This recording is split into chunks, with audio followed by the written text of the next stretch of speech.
Bonjour à tous, nous continuons notre série de vidéos sur l'approche Faber et Maslich avec une habileté essentielle, l'accueil des sentiments des enfants et des adultes. Bonne écoute. C'est une approche qui est basée sur l'approche humaniste. OK?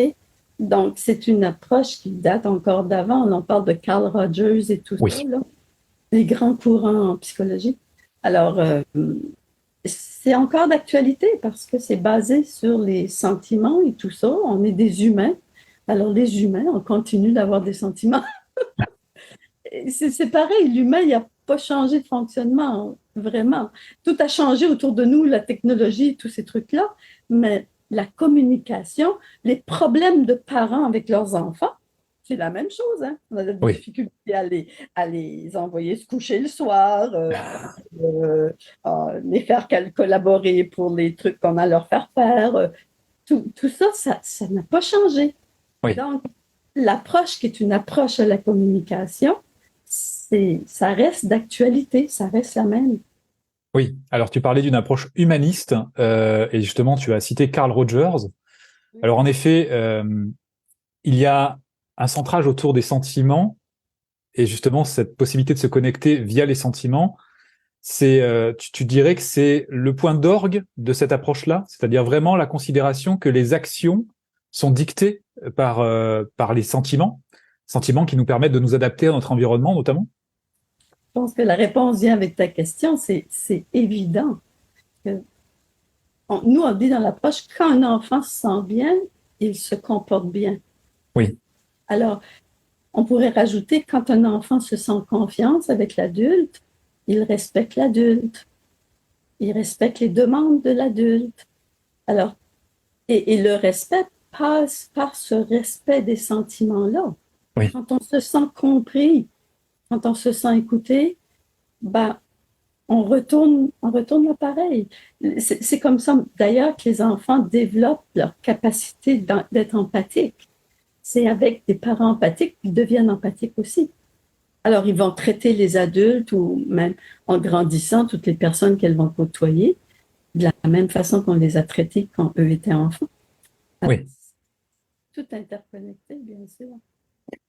Et donc foncièrement, quand on place les sentiments au centre d'un accompagnement, ça se concrétise comment? Proche Faber-Maslich ou parler, écouter, c'est que avant de dire, bon, ben, il y a toute une gamme d'outils ou d'habiletés qu'on utilise, mais avant de regarder à ces outils-là, comme parlant de l'écoute des sentiments, on regarde qu'est-ce qu'on fait qui n'est pas efficace d'ailleurs.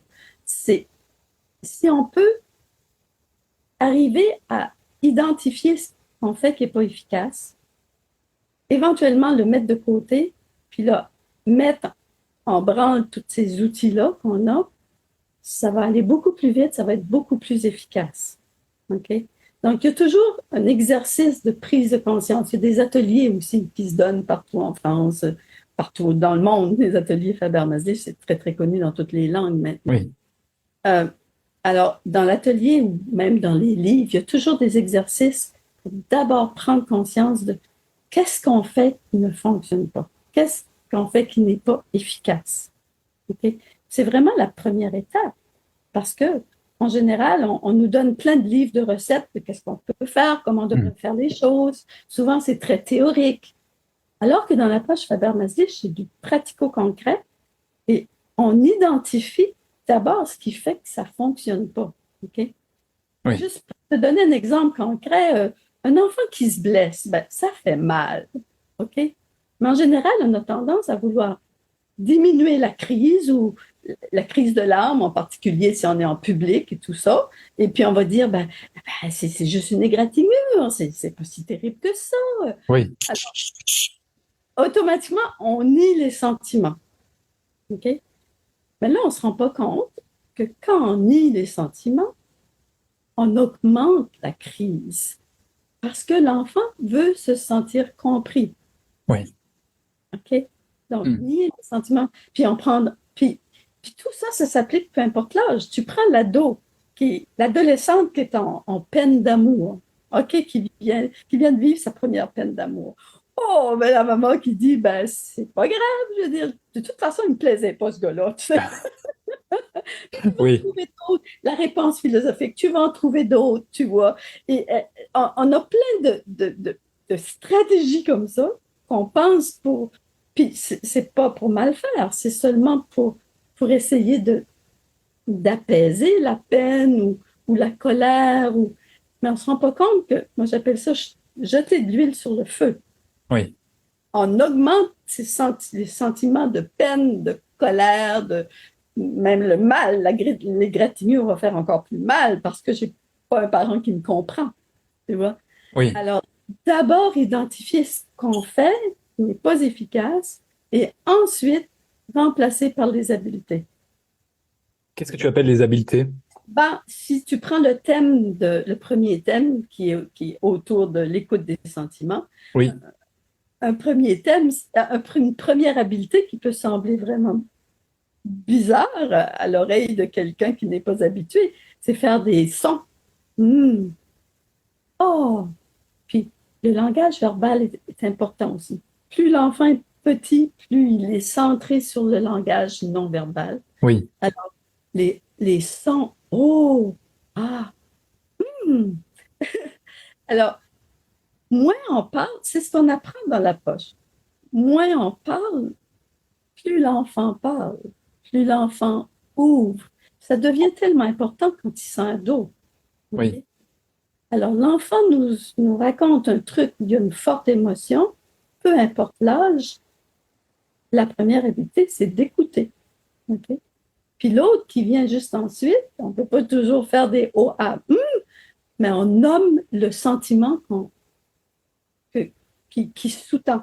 Okay? d'accord. Tu es très en colère parce que ton ami t'a frappé ou tu es vraiment triste parce que ton copain t'a largué ou tu es fâché parce que je t'ai pas donné le biscuit que tu voulais, ou le petit gâteau, comme vous dites en France. Oui, il faut faire attention, c'est Oui, pas quelque chose en français du Canada. on comprend, on comprend, pas d'inquiétude. Alors, tu vois, c'est d'abord identifier qu'est-ce qu'on fait qui n'est pas efficace, puis par quoi on remplace. Oui, OK? Donc, je t'ai mentionné les sons, nommer les sentiments, ça, c'est un art. Ça se développe avec la pratique. On n'a oui, pas ça du jour au lendemain. Et puis, des fois, et souvent, nos émotions à nous prennent le dessus. Alors, c'est nos émotions à nous qui ressortent. La colère parce que l'enfant n'a pas fait ce qu'on lui avait demandé de faire, des oui, trucs comme ça. Et puis, on oublie d'écouter. On oublie d'écouter. Et souvent, si on prenait ce temps d'écoute, on se rendrait compte, on saurait pourquoi l'enfant n'a pas fait le truc, par exemple, qu'on lui a oui. demandé de faire. Et on serait moins dans le blâme, les accusations et tous ces trucs-là qui vraiment mettent, rendent les relations plus difficiles entre les adultes et Oui. les enfants. Parce que ce système de sentiment, qui est une acceptation du sentiment de l'enfant tel qu'il est, sans jugement, il doit être couplé aussi à l'acceptation du sentiment du parent. Dans le sens où ce que tu évoquais, parfois c'est notre sentiment et notre émotion de parent qui vient sur le devant de la scène, qui vient filtrer notre interprétation de ce qui se passe, qui vient aussi se percuter avec les émotions de l'enfant, une colère avec une colère, donc ça peut devenir une situation explosive. Tout à Ce que je fait. veux dire par là, c'est que, est-ce que c'est inclus également dans cette approche-là, le fait que le parent se redonne cette autorisation de ressentir ses sentiments et se redonne cette auto-empathie pour se dire, bah là, je suis en train de ressentir une colère, en fait, avant de pouvoir accompagner l'enfant. Bien sûr, bien sûr. Il y a des moments où on est capable de mettre notre émotion de côté, notre colère, se centrer sur l'enfant, Oui, écouter l'enfant. Il y a des moments où on ne peut pas. Surtout quand c'est des comportements répétitifs de la part de l'enfant, on lui a dit des centaines de fois, peut-être pas de la bonne façon, là, mais notre colère ou nos inquiétudes, nos peurs comme parents, il y a des comportements que les ados font ou n'importe quel âge, et ça vient réveiller nos peurs. Donc, c'est là que je dis qu'on perd nos oreilles. C'est là qu'on notre écoute devient brouillé et nos émotions prennent le dessus. Et puis là, ben, on n'est plus capable de se mettre dans l'écoute. Oui. Alors, c'est vrai qu'il faut les respecter. La Mhm. première chose, c'est d'abord se les admettre à soi-même. Et puis, des fois, juste le fait de s'admettre que je suis très en colère peut faire que je peux prendre mon recul, puis dire à l'enfant, ben, on en parlera un peu plus tard, ou il y a des moments où on ne peut pas remettre à plus tard. Oui. Mais les moments où on ne peut pas remettre à plus tard, déjà de nommer notre émotion. Je suis très en colère. OK? Mais l'idée, c'est de ne pas continuer sur ma colère à moi, ma colère à moi, ma colère à moi, puis insulter et faire toutes Mhm. les trucs qu'on fait habituellement, tu vois. Mais Oui. si je peux le nommer et tout de suite switcher, comme on dit en bon français, sur l'écoute des sentiments. Après, souvent même juste le fait de le dire, je suis très en colère, déjà ça nous calme, ça Oui. pose le truc, et après on est capable d'écouter l'enfant. Mhm. Oh, ok, toi aussi tu es en colère, il s'est passé quelque chose. Et puis là, tu écoutes. Et là, c'est là qu'embarquent les ah.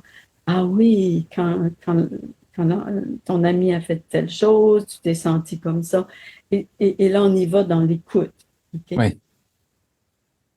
Donc, ça nécessite aussi d'avoir du vocabulaire des sentiments, d'avoir appris à nommer ces sentiments quand même. Tout à fait, tout à fait. Et puis, on n'est pas dans un monde où on le fait. On est dans un monde où les sentiments, on a appris à les mettre de côté, à essayer de faire comme s'ils n'étaient pas là. On est dans un monde où les sentiments sont dangereux. Les Mhm. colères, c'est dangereux, par exemple, rendu à l'âge Oui. adulte. Euh, les peurs, on veut tout éviter ça. Peur, c'est un signe de faiblesse, alors que Oui. non, c'est de l'auto. On peut s'auto-défendre quand on a peur. C'est tout bon. Ce qu'on dit qui est des sentiments ou des émotions négatives, c'est pas négatif. Oui. Il y a une utilité à ça, il y a un usage à ça. Oui. Alors, des, de tout être capable de les reconnaître chez soi, d'être capable de les identifier, c'est un gros pas vers être capable de le faire avec des enfants ou avec d'autres adultes. Et c'est comme ça que notre empathie se développe. Notre empathie par rapport à nous-mêmes d'abord, puis ensuite envers les autres. Oui. Bon, bah, très bien. Alors, je trouve que c'est une bonne conclusion par rapport à cette première étape autour des sentiments.